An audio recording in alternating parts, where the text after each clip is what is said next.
One of my therapists once said, one of the great ways to be an even better parent is to sportscast what you're thinking as you're going through your day, because then they're able to see your thought process, learn, model. The same process works with events. I've seen Russell Brunson do this in advance of Funnel Hacking Live. Well, he'd be sitting in front of his computer and he's working on his slide decks, and he's like, oh my gosh, I've got this many slide decks and this many are done, and so I've got this many to go, and look.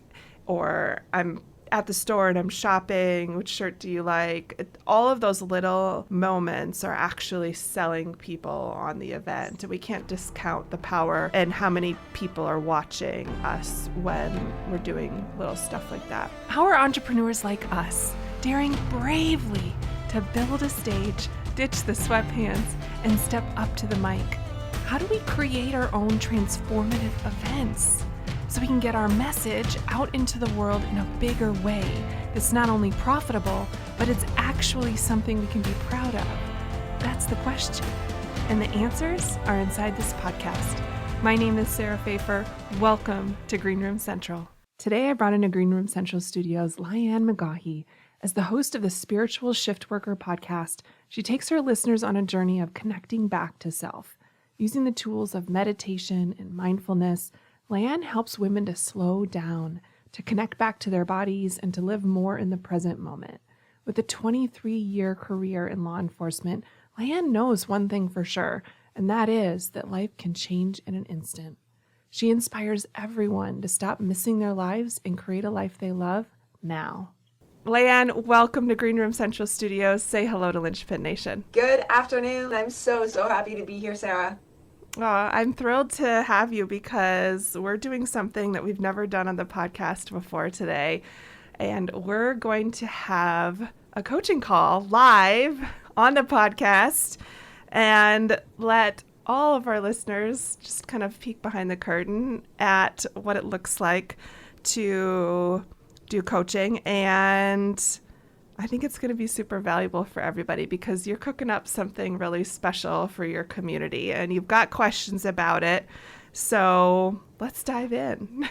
What do you want to ask me? Yes.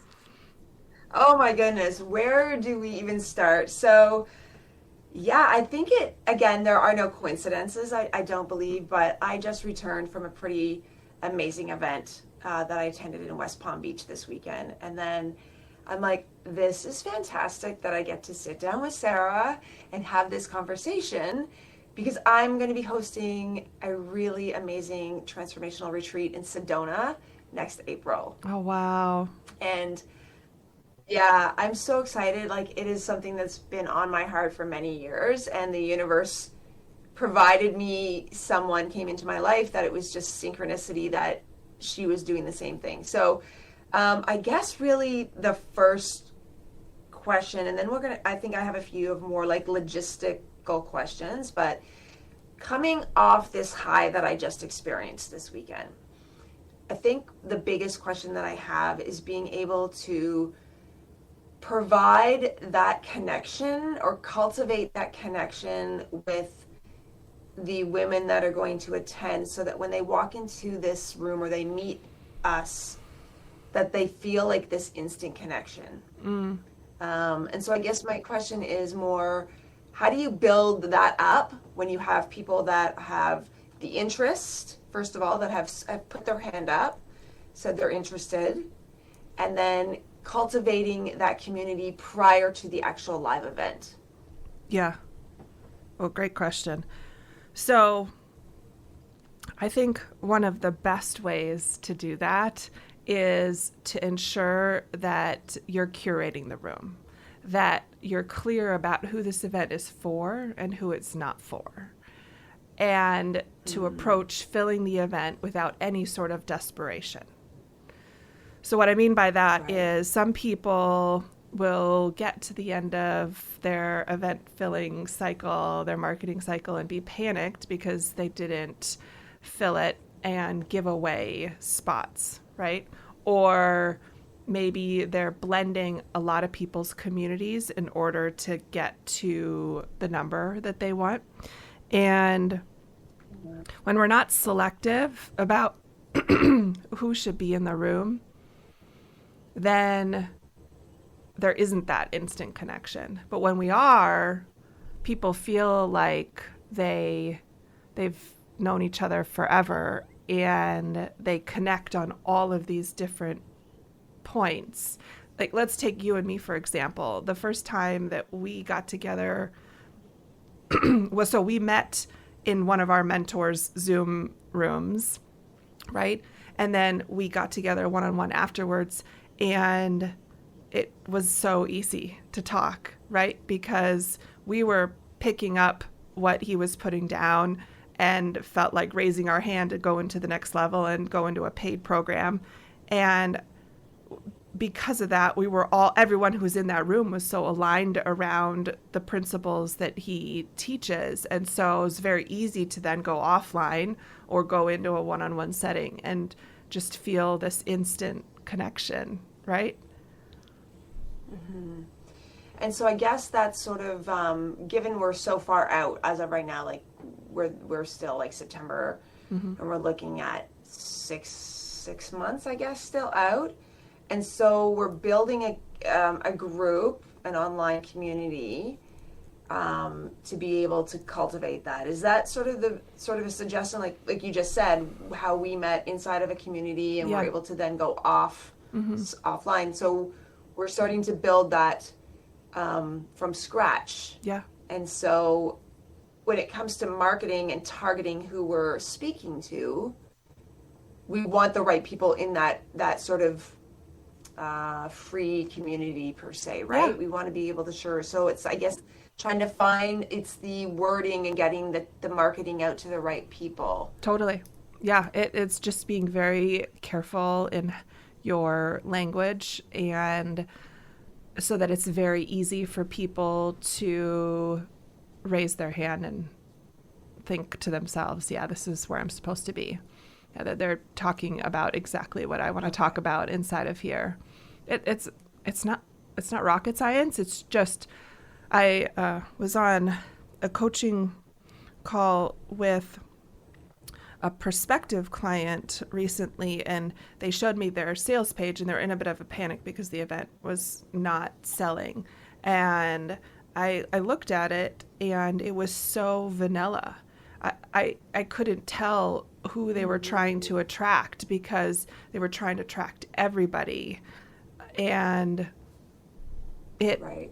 I just instantly was confused about, like, well, it doesn't sound like that's a place for me. Even though it most certainly would be a place for me, it didn't sound like it was a place for me because I was so unclear about what it is what kind of community they were co-creating. And then, we talked some more, and I was able to pull out, well, who do you really want to be in this group? Like, who are you really good at connecting with and helping kick off transformation in? And they were able to get laser focused, super specific. And I got excited because they were able to be so clear about who it was. So tell me, just offhand, what are you thinking is your ideal guest for the event?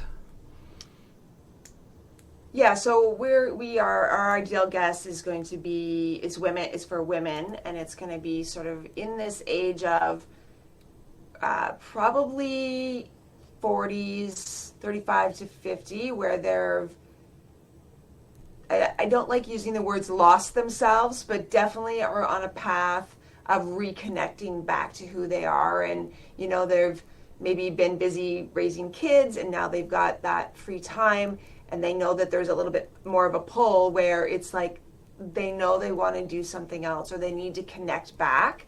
And it's more of that spiritual journey of becoming sort of, again, connecting back to the woman that maybe not necessarily who they were, right? Because we don't always want to go backwards, but more of what is my next step? Where do I need to go next? So it's not, I don't like using midlife crisis. It's sort of the connecting back, that feeling that there's something more that they need to do. And I find I'm just running into more and more women that are in this feeling right now, where they're like, I just don't know who I am. So it's time to like connect back to her.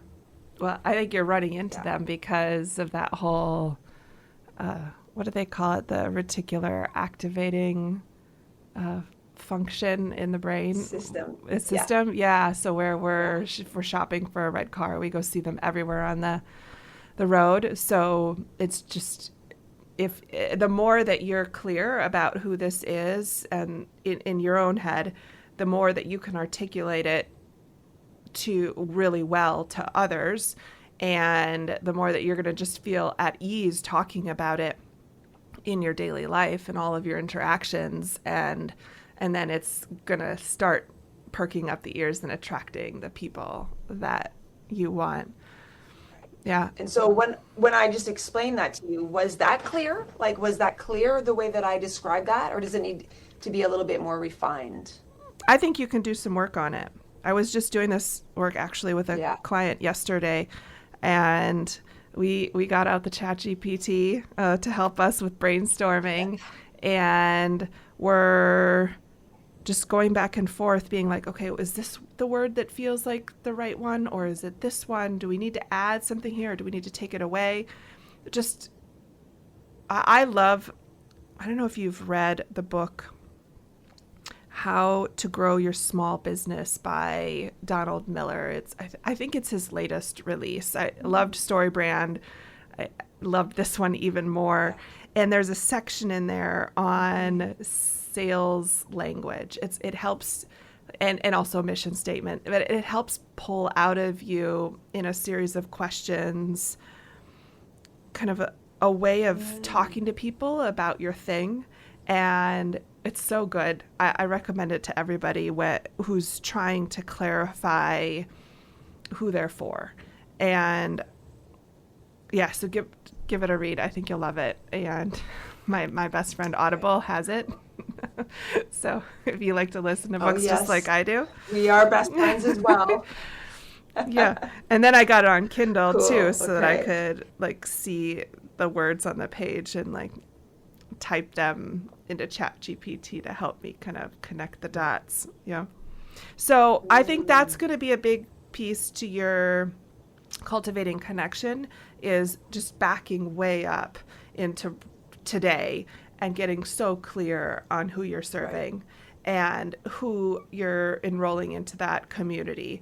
Because when you get the right people into that community who are kind of just beginning this spiritual journey back to themselves or to who they're becoming at the earliest part of their journey, then they'll be able to self-select, like, okay, now I'm supposed to actually be at that retreat. Yeah. Right. Okay. And so now we're looking at April. So we're like 4, 5, 6, 7 months out. I mean, is that a normal time frame? Absolutely. We've sort of been, sprinkling. So that's a good amount of time in order. And it's going to be small. It's not, I think we're maxed out at like 10 women plus the 2 hosts. Yeah. I don't think that because it's small, and I'm doing air quotes here, that you should start any later. I think it's never too early to start marketing the event and letting people know that it's on the horizon, and to get them excited about what you're doing. I mean, even right now, if you're perusing Airbnbs to select just the right one to reserve for your event, well, that would be something where you would be on Instagram stories and be showing off the screen and being like, okay, I'm trying to decide. I love this one because I like this patio, but this one has this most amazing living room with this big wraparound couch. I just could see us sitting, in a circle, like really getting doing exercise. Like, that's the type of stuff that you can be talking about from now all the way through to the event. It's just really think about it as sportscasting the process of getting ready for the event. There isn't a right or wrong way to do that. One of my therapists once said, one of the great ways to be an even better parent is to sportscast what you're thinking as you're going through your day, because then they're able to see your thought process, learn, model. The same process works with events. Like, I've seen Russell Brunson do this in advance of Funnel Hacking Live. Well, he'd be sitting in front of his computer and he's working on his slide decks, and he's like, oh my gosh, I've got this many slide decks and this many are done, and so I've got this many to go, and look, or I'm at the store and I'm shopping, which shirt do you like? All of those little moments are actually selling people on the event. And we can't discount the power and how many people are watching us when we're doing little stuff like that. So it's almost like the curiosity, right? Dropping things out to them to say, hey, like, and then sharing in obviously what it is that, now, would you want to be, people are different. I know, like, some people want more details, but if all the details aren't actually hashed out yet, and how do you put that into any email sequence when it comes to the full itinerary? Because that, we're still in the process of working that, food, catering. Like, do you just be very vague or very like high level on that? I would start out super high level. Like, start building your sales page now and think about it like a wait list. And then and maybe have a secondary copy that you're just adding little segments to here and there. And when you're ready, kind of make that the new waitlist page, or, you know, the early, what do they call it? The kind of like advanced notice, early, early bird waitlist. Yeah. So you could just be constantly be having a waitlist page open that you're sending people to. And as you've kind of nailed pieces, you can be adding them. And inside of Live Event Academy, I know that you've been going through, and there's a section on marketing, and there's a download, kind of an order of the sales page. And so you can just be kind of building a little piece at a time and adding it to the wait list, and eventually making it into a page. It's eventually the sales page, and you can be putting like buy buttons instead of a wait list. Yeah. Right. Yes, I did see that in there. And so that brings me sort of to this whole, like, and I don't know, maybe I haven't hit it yet in the program, where we talk about maybe any type of early bird pricing, or even bonuses for early registration, like to save your seat. How far out, like, when would be what would you suggest for a cutoff for that? When we're talking beginning of April is the event, the retreat. Yeah.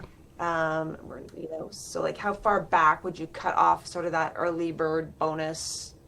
Or like, you would even, I guess maybe even the bonus could come after. You could always throw bonuses in, but specifically for the early bird pricing, given that we still need to obviously hit. I would do 4. Hit our 4? 4 tiers of pricing. 4. Yeah. And I don't have the numbers in front of me exactly, but I feel like the first one is in that 4 to 6 months range. Yeah. And I'll make a note to send it to you after this. And I would do 4. I would definitely have bonuses. I think that's so smart. And I always think that bonuses shouldn't weigh. This is such an intimate group. I would advise that you don't do bonuses that have anything to do with small, intimate experiences. You know, sometimes it's a popular one, but I think it works great for conferences where you could have like a VIP dinner or a cocktail hour. I wouldn't do that in this situation. You've got 12 people. Let's just keep them all together the whole time. Right. That feels right to me. But if there's a experience ahead of time that you could do where it's like a small group coaching experience, perhaps you could start that. Perhaps you could do, and I would then just take them away. Right. And then if you ever add any after anybody's purchased, always send them an email and surprise them with that bonus as well.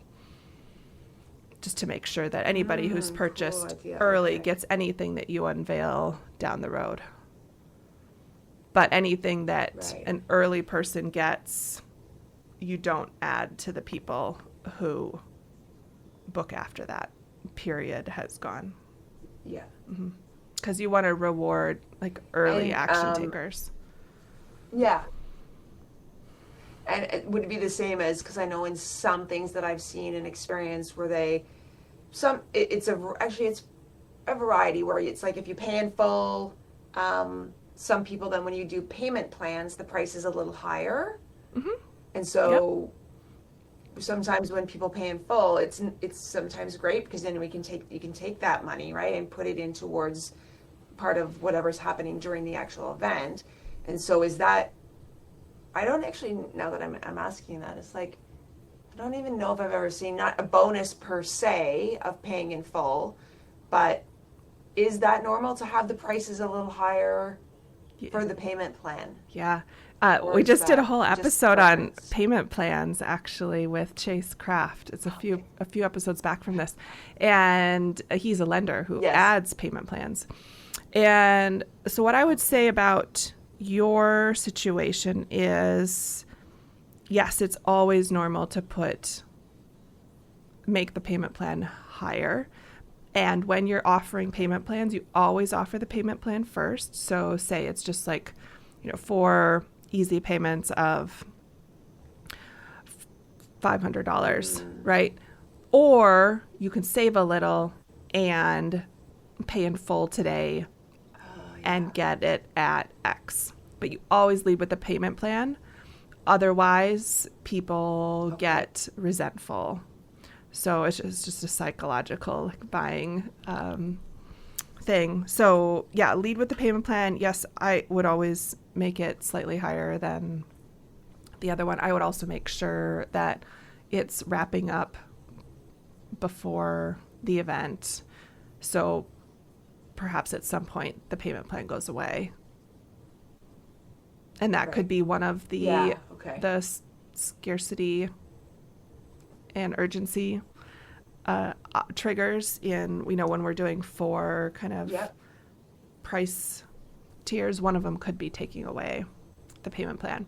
And the reason why we would do 4 prices is because every time that you change the price, you have a natural reason to go out to your community and say, okay, in about a week, the price is going up. And so you have just one more reason to keep talking about signing up. Yeah. Yeah. Okay. And I guess that really rolls right into the whole, and I know there's a whole section like pricing, how to price your event. And so it's interesting because the event is in the States, it's in Sedona, and my partner and I are going to be putting obviously just one sales page with sales link, but I'm in Canada. So there's quite a difference in discrepancy in cost, right, between the American price and a Canadian price. Even though we'll be selling it in US dollars, it's like, I guess that just has to be very clear for any Canadians, given the price. If it's going to be $2,000, it's actually going to be 25 or something, right? Is that, we wouldn't put both prices. Well, I would like to think it's kind of like selling a book. So every time you look at a hardcover book in the US, there's usually like 2 prices inside the flap, right? It's like $2,000, $20 US and 25 CAD, right? And it's just natural for us to see it just like that in a very non-obtrusive, non-confrontational way. It's just like, this is what it is. So, yeah, and then I imagine, so you're going to do a sales page in US dollars as the checkout? Yeah, it's just going to be the one, because we've got the landing page already done for a wait list already. But then I like how you said we're going to adding to that, right? And just keep adding. with the content. But I yeah, and so the price hasn't been set just because our biggest thing is being able to,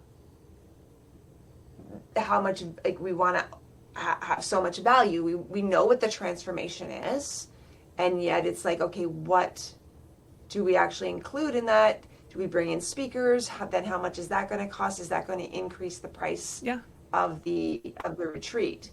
And so it's figuring out that balance between value Yeah. and the actual price. Yeah, so I really purposefully put the budget conversation in Yeah. like week 5, I believe, of Live Event Academy because I really want people to be so clear on their vision and their why so that they can then price the vision and then decide Right. what they're going to charge based on the price of their vision. And because I hate for people to say the price is $2,000 and then they go through the exercise of pricing everything and they're like, oh shoot, I want to put on an experience that's actually $3,500 a person.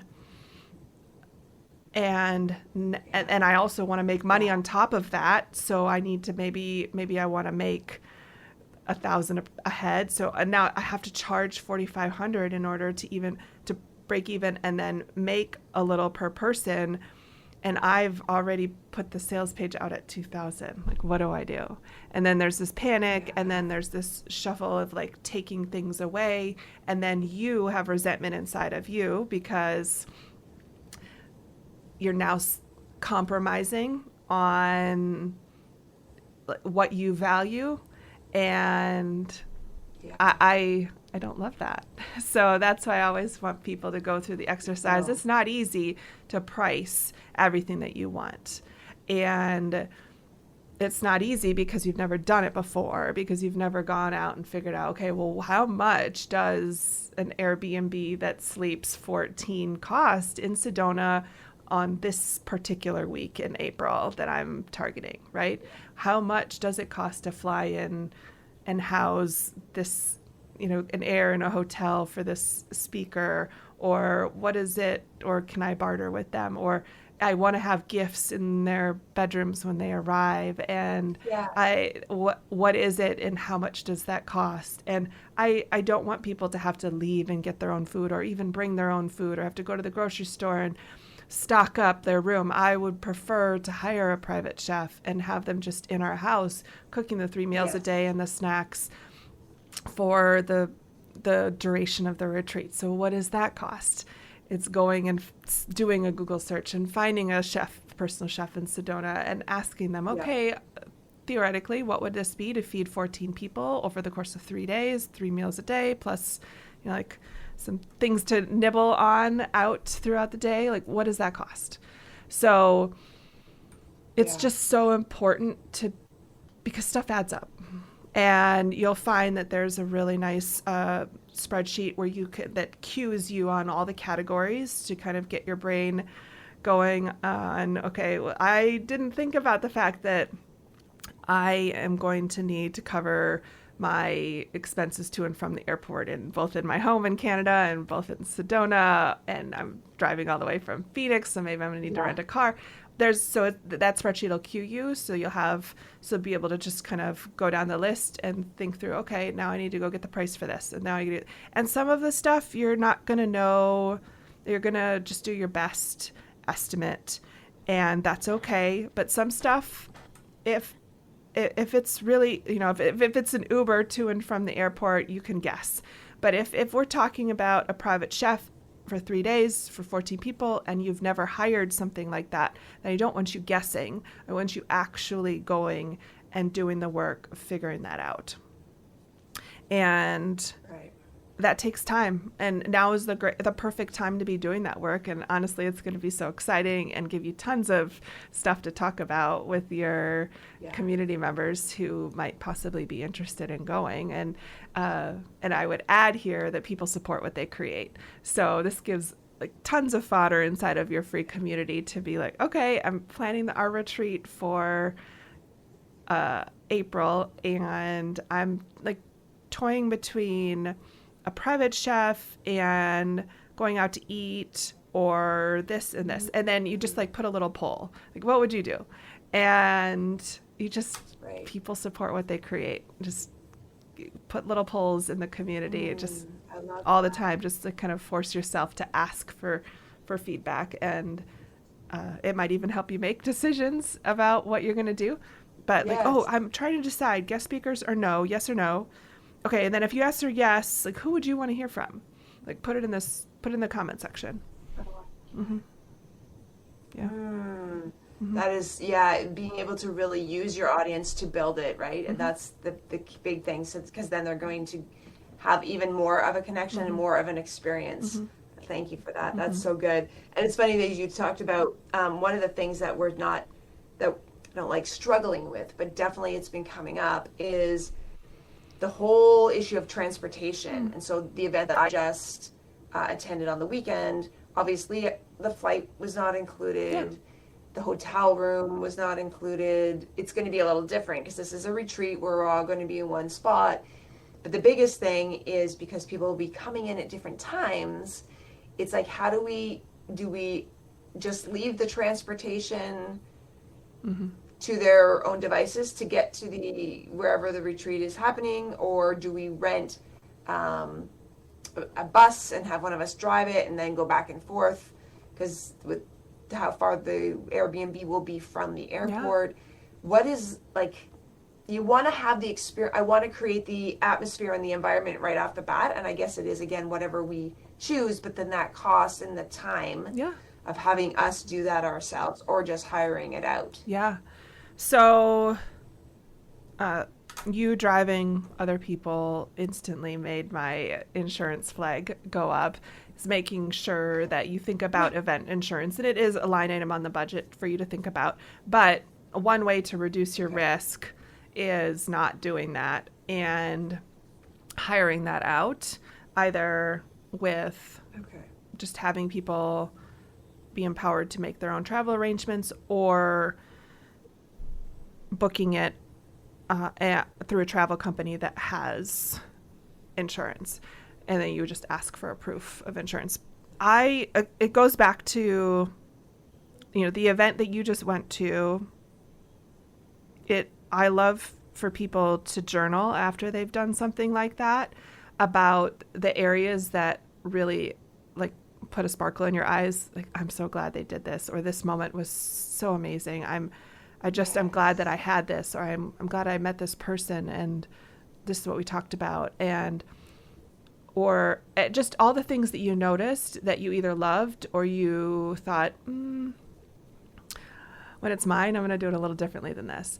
And right now, while it's fresh, is a great time for you to do that because you're going to remember like the little things. And I'm sure you've heard me say it inside of Live Event Academy over and over again. Details matter. And I'm sure there's like lots of little moments from this past weekend that really caught you perhaps by surprise, a surprise and delight moment, or moments that you're like, this didn't feel quite right. So I would encourage you to journal this week on that. But then back to your question about how to decide on transportation. It's back to that whole, you decide the vision and price it, and then you might, after you get the prices back, go, I think it's fine. I've been to plenty of events where I've managed all of my own travel, and it was the experience, and that feels totally good to me. Like, I feel at peace with the decision that I'm going to manage the room and everything that happens in there, but they're going to manage their hotel, they're going to manage getting here, they're going to manage their flights, or some sort of hybrid. Just this past weekend, as we're recording, the 29029 event happened in Whistler. Jesse Itzler and his team host that event, and I noticed that they're staying at the lodge this time instead of like glamping tents. And I think those tickets are upwards of more than $5,000 for the weekend.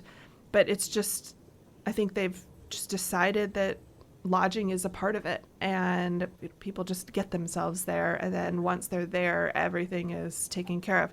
You just have to decide at what point Yeah. you're doing the handoff, and being very clear in your on your registration site and all of the communication leading up to the event after the point of registration, so that people know expectations. And I think I came from a corporate background where we covered everything, and we micromanaged everything. Like, we made your flights arrangements for you. We picked you up from the airport. We fed you everything. We managed your entire schedule.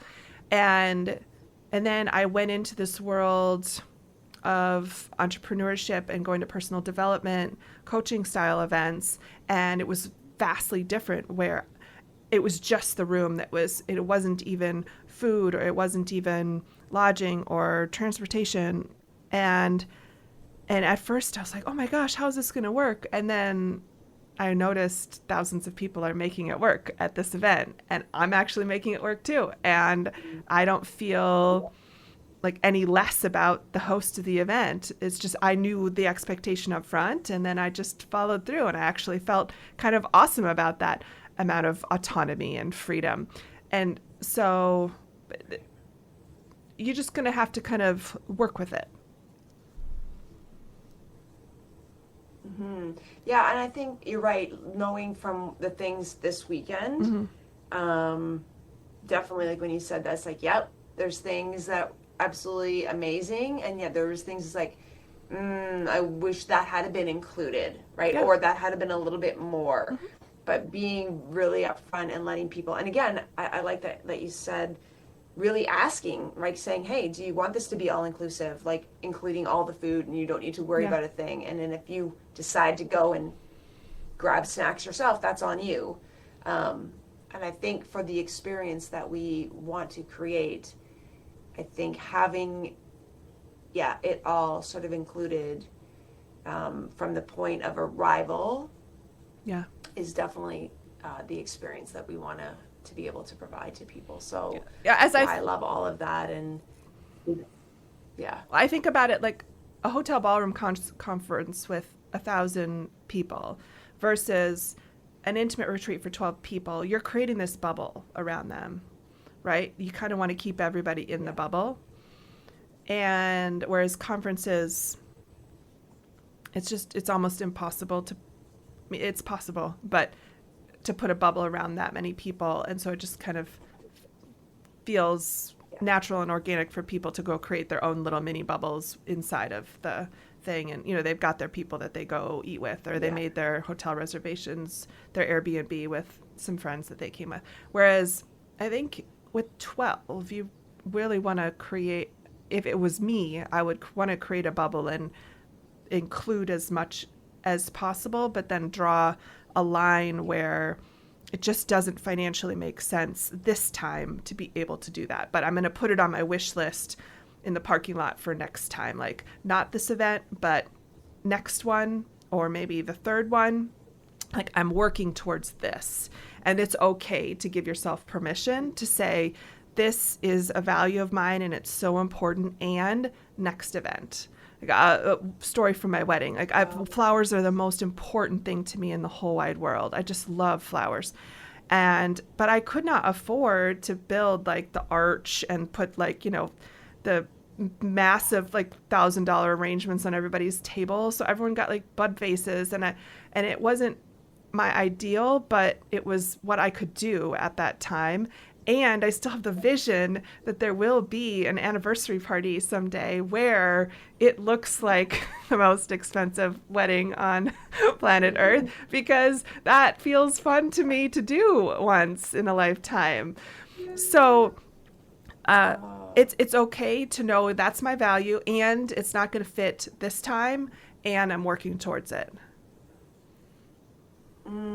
That's really helpful, right? Because you always think it's got to be perfect the first time around, and it's like, no, it's going to be a learning experience, and it's going to be something to grow and we learn from. Yeah. I just wanted to ask like one last question about the insurance, because would we have to, I mean, provide, if we're renting an Airbnb, like I know that they cover a lot of things, I believe, like through the Airbnb link, the hosts Yeah. and stuff. But as far as actual retreat insurance, if we're going on hikes or we're doing other activities, is that something obviously we'd have to look into? I think you should look into it, and you would look for an event insurance company, and you just get on the phone with an insurance agent and describe what you're doing and see if it's something they cover.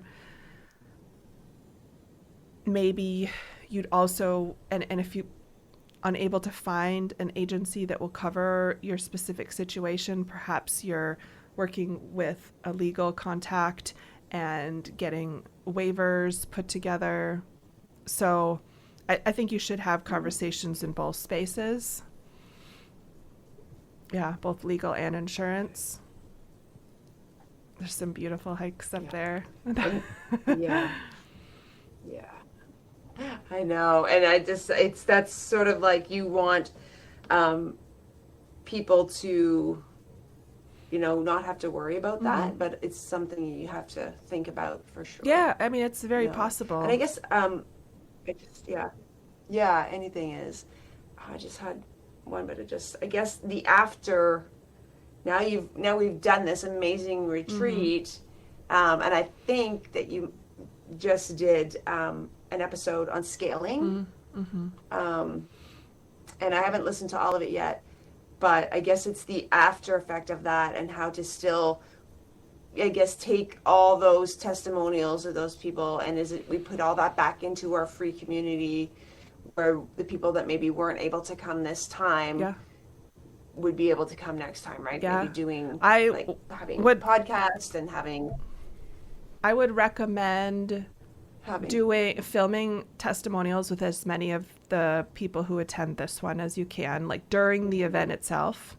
So plan for that in advance of how am I going to do that? What camera am I going to use to film it? How am I going to light it? Where are we going to sit? And so that you have some decent looking testimonials. And then I would go ahead and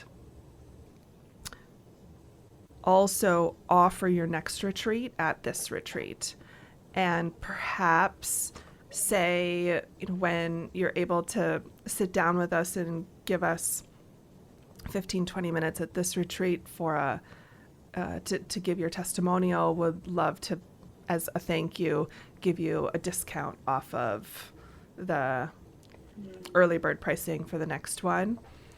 And that will just help fuel you for the coming retreats, and knowing that you've already got it partially filled, and you can go back to your community immediately after the event, show them all the great photos and testimonials, and get them excited because they already have this fear that they missed out, and now you're confirming it for them, and then you're saying it's already 20% full.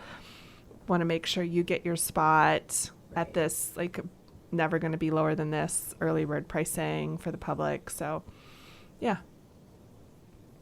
so you think through what's the next one going to be, awesome, so that you can make just a very generalized kind of offer at the current retreat, because no one's going to be warmer than those who are sitting in the room with you at that time. Yeah. Awesome. So good.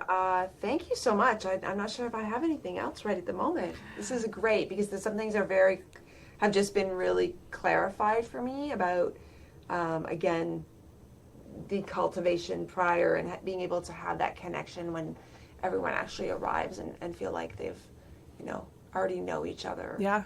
Again, think about all those little moments leading up to the retreat you went to this weekend that made that so seamless for you. Yeah. Awesome. This has been so fun. Wonderful. I loved our time together just flew by, and I can't wait to do it again. I'm cheering you on, and you know where to find me when you have more questions come up. So thank you, Lianne. I'm so excited to see your Sedona retreat come to life. Thank you so much. Me too. It's going to be amazing.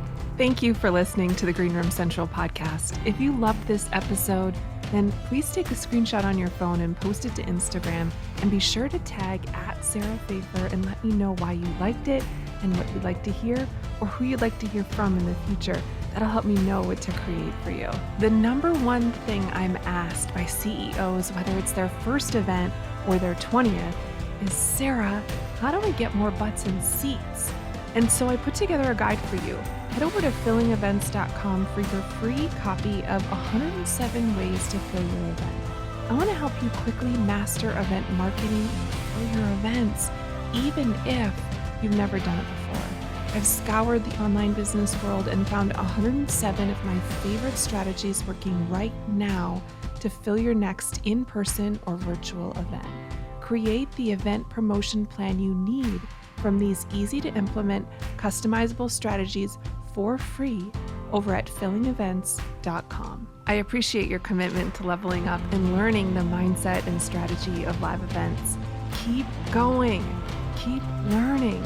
If you want more, head over to greenroomcentral.com for show notes and all the links from today's episode.